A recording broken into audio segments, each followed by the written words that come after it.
I'm awake, I promise. Standing here, drinking some coffee. Not awake.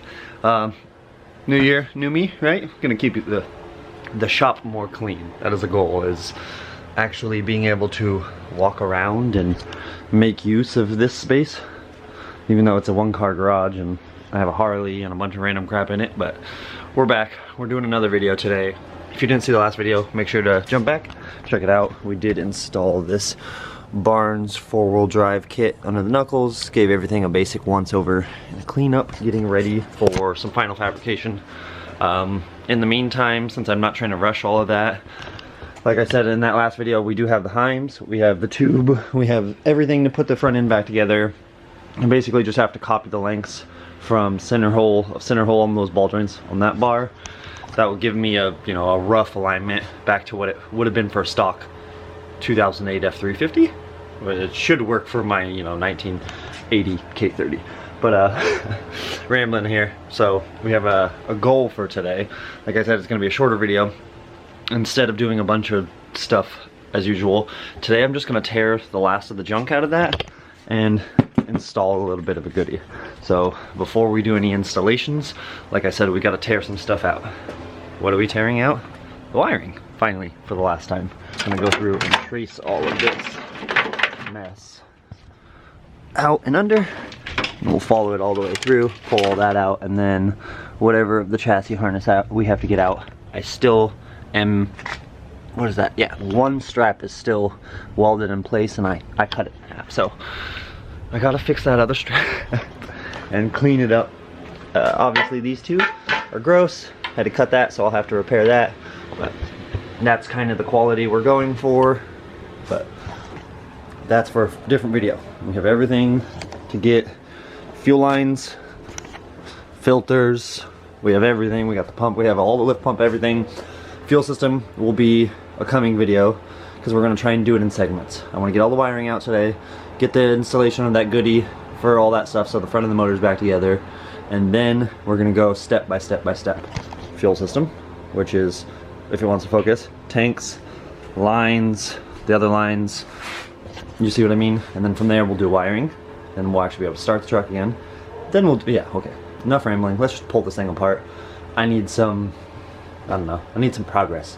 Seeing my truck just sit on stands like this for, I don't know, the last 6-7 months, yeah, it's just killing me. I don't know what it is. I do all these other projects and my baby just sits and rots away. It's your fault. But, all right, progress.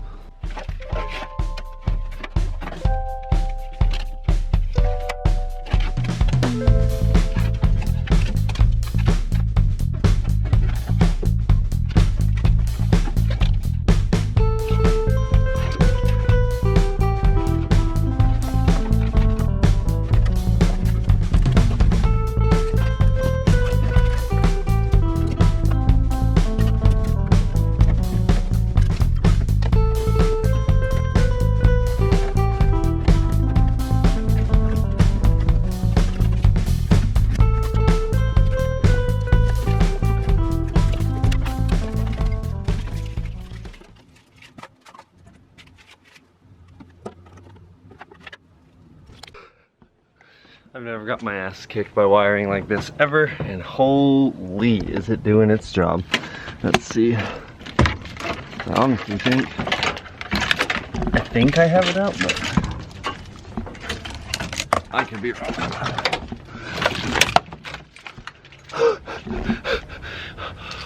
Freedom!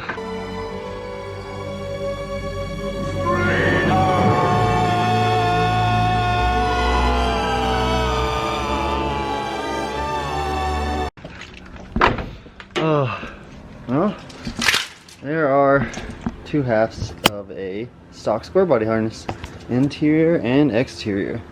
Boy, did it clean up everything. I'm pretty stoked. This is actually, I think,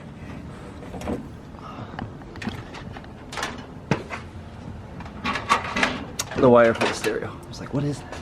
And there's technically one wire left under the truck, but that's the wiring for those guys, which that will all get redone, so I should just probably pull that stuff out, but I'm not gonna mess with it right now. I'm just so happy to see actual space. Forgot I was using this for mock-up. Set that right there. But yeah, I mean, obviously I need to move some power steering lines. I just threaded everything in to make sure it all fit and worked. I don't know. Did just notice that at one point my truck was a manual. Whoa, I wonder if I had 3. No, getting distracted. Oh, that was such a pain in the ass. I don't know about you guys. A lot of you guys probably haven't done this, or maybe you have. If you have pulled a square body harness out of a square body that is already pre-wired, congratulations, you do deserve a beer, and so do I. But I'm gonna smoke about it instead, get some stuff set up, and then we'll look at some of that stuff, some of the other stuff. But that's after we install a goodie, like I said. So I'm gonna get the goodie all ready to get unboxed, get everything ready for the installation, and then we'll get some stuff done, I guess, right? Maybe, kinda, I don't know. So I'm gonna start off.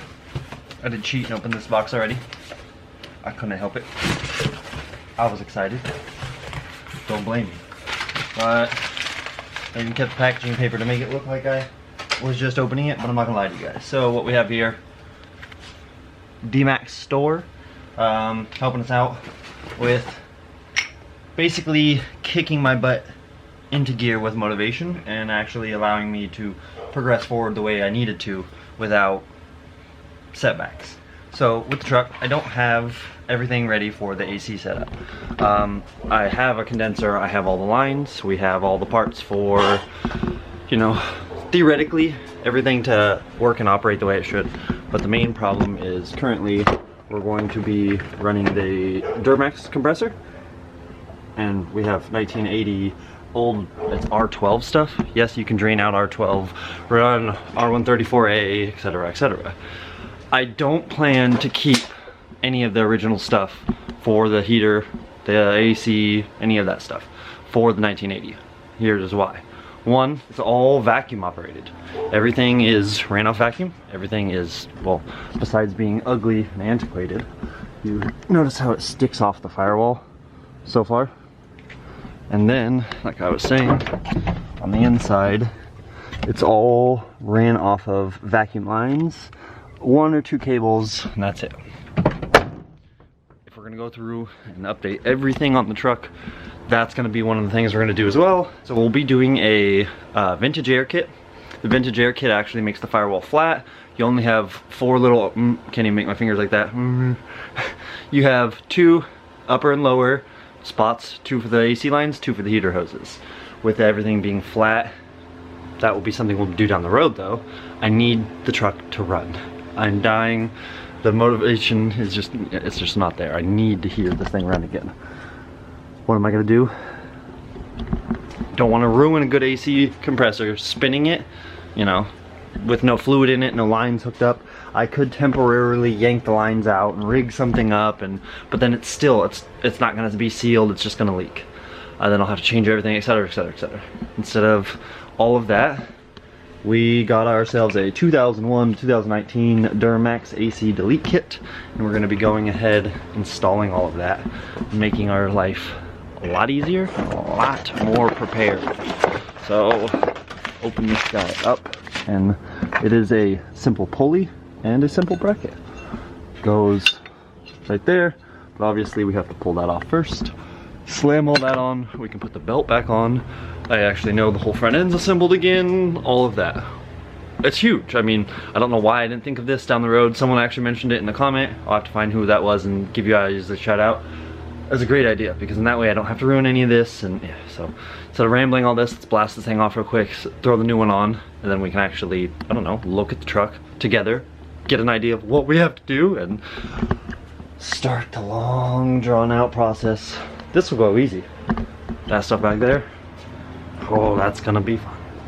Let's get this AC stuff going and figure it out from there, I guess.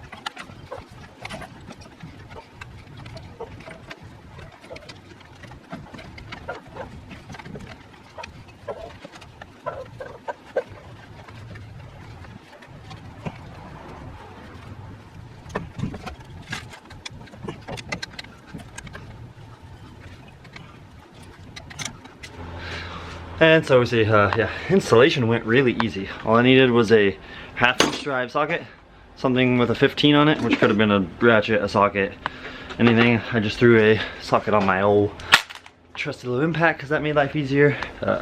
While I put this away, I will say the belt was harder than anything else. It looked like I was monkey fucking a football, but yeah, it's in. It's installed. I'm actually pretty happy. We'll ignore the fact that I have a, where is it? Cracked fan blade. We'll ignore that fact. Yeah. Check that out. Duramax store belt. This way, like I said, I'm gonna kill my AC compressor. I can get a bunch of little stuff done. Now I can focus on, I know everything on the front of the motor is done. All I need to do is add fuel and wiring to it and it will fire back off. We'll go ahead and knock this intercooler pipe out, probably off camera, because I am getting tired and it's getting late, so I'm probably gonna need to go for a walk with the family, keep them happy. And it's the side of YouTube people don't talk about a lot, is film, make family happy, film, make family happy. Yeah, just so much stuff. Every time I pull something off, I get all of these little like pine needles. Where are some? See if you, yeah, see down there? Hiding down there? It's like a mouse that at some point lived in this thing. I don't know. Again, I'm just rambling. There's a bunch to do and not a lot of time to do it. I want to have this thing running and driving before summer really hits. And like I said, we're down to fuel and obviously a giant mess of wiring, but at least it won't look like that, and my tanks no longer will look like that. It'll look more like, hey. But with that, we're gonna let you guys go. Like I said, a short, quick, simple video today instead of a long, drawn 30-minute one or whatever. So we're ending this video out with, obviously we got progress done on the big truck, and there's been some behind the scenes progress on the GTO. I'll throw the B-roll in real quick of how terrible this is, and then we'll look at it together.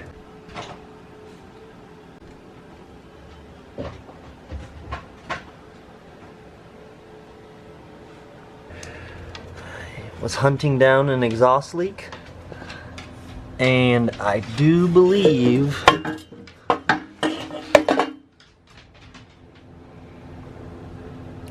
I found it.